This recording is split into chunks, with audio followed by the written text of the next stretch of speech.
There is a strange discomfort in looking at a landscape and realizing you are not seeing what is actually there.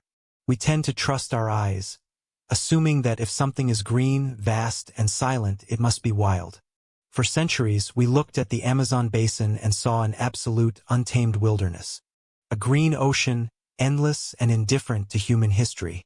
We built entire philosophies around this idea, framing the tropical forest as a pristine canvas, a world before man.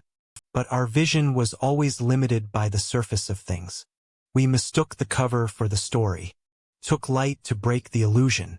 Not the warm, scattered light of the sun, but sharp, invisible pulses of laser light fired down from the belly of an aircraft flying low over the canopy.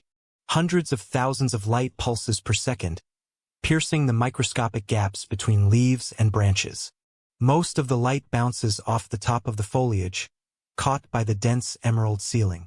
But a fraction of those beams makes it all the way down, touching the dark, damp forest floor before returning to the sky.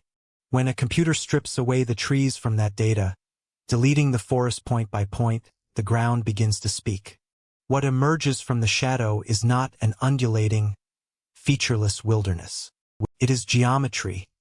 Perfect, deliberate, unmistakable geometry. Lines cut across the earth with mathematical precision.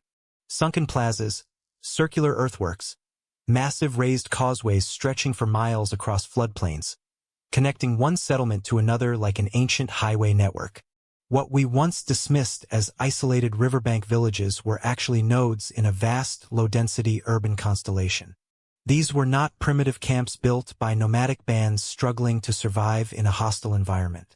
They were planned landscapes, entire river basins engineered to manage water, grow crops, and move thousands of people across regional networks. Giant ring ditches, kilometers across, served as fortified centers or ceremonial grounds, aligned meticulously with astronomical axes. The sheer scale of it challenges everything we thought we knew about human geography. To understand what this means, you have to look at how we used to define a city. We looked for stone. We looked for massive monuments, grand temples, dense grid patterns carved into rock that could withstand the passage of thousands of years. Because the Amazon lacked workable stone, early explorers and modern archaeologists assumed it was a dead zone for complex human organization. They called it a counterfeit paradise, a place where nature set an absolute ceiling on human ambition. LiDAR did not just find structures. It rewrote the definition of civilization. The ancient inhabitants of the Amazon did not build up with stone. They built out with earth and timber. They practiced a form of urbanism that was decentralized, distributed, and deeply integrated into the living fabric of the basin. They built garden cities that stretched across vast distances, connected by raised roads that sat above the seasonal floodwaters. They managed water through complex networks of ponds, reservoirs, and canals that controlled the ebb and flow of the great rivers. And here is where the reality begins to tilt on its axis. We spent generations viewing the Amazon as a natural barrier to civilization, a place where the environment was too harsh, the soil too poor to ever allow complex societies to take root. But the soil itself tells a different story. Deep beneath the roots lie vast deposits of dark, hyperfertile earth, rich in charcoal, organic waste, and nutrients. It was not created by nature. It was manufactured by human hands over centuries of intentional stewardship. Millions of people were not merely living in the forest. They were constructing it. The fruit trees, the palm stands, the spatial arrangements of the vegetation that we assumed were wild ecological features are actually the decaying orchards of a forgotten urban empire. The species of trees that dominate the canopy today are the very species that were cultivated by human hands thousands of years ago. The realization is quiet, but it is deeply unsettling. The forest is not a wilderness that survived human presence. The forest is an architectural remnant.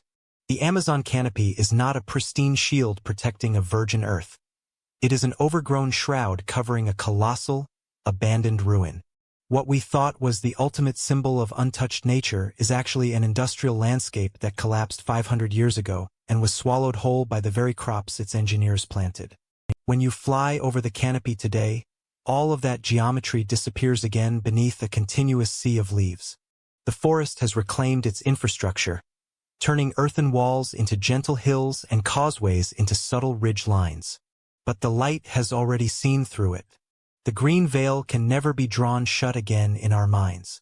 We are left standing in a world where the wilderness we romanticize was never wild at all, but rather the silent, living machinery of an empire that learned how to hide its foundations in the dirt.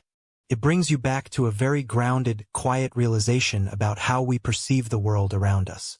We rely so heavily on what is visible right now, on the immediate surface of our surroundings, that we take silence for empty space and green for nature. We move through our landscapes assuming that the ground beneath our feet has always been simple, that the world was empty until we decided to mark it. It leaves you wondering about the quiet places you walk through every day. If an entire urban continent can be buried under trees without anyone noticing for 500 years, what fundamental truth about your own world are you looking at right now, completely unable to see?